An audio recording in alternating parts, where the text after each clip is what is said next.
The president has just hammered and hammered this for the last few days. Something is going on here. Something's going on. I think you're seeing a media that continues to go after the story. I think President Obama obviously is seeing intel that the rest of us are not privy to. And I think he feels that there's a little bit of a concern here, and I think that he did not realize maybe that Vladimir Putin would be as aggressive as he was throughout this process. Now, there's no proof yet. Nobody's come out with any proof that Russia has hacked into the elections. They certainly were, sitting on the sidelines cheering as WikiLeaks was releasing all of these documents that didn't make Ms. Clinton look good. So, you have those issues that are out there. But the CIA, FBI says now if they're finally in agreement, which is kind of odd. Yeah.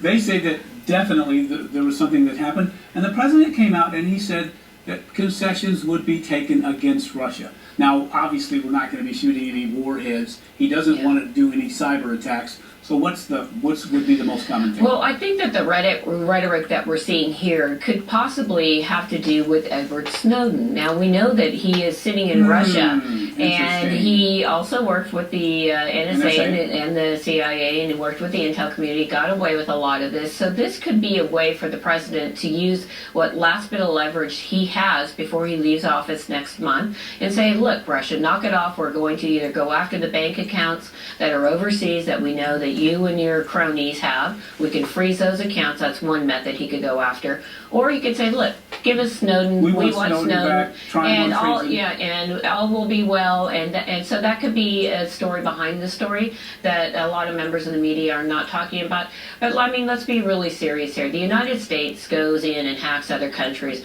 We are well aware that Iran is trying to hack us. We're responsible for getting the Stuxnet worm virus into there.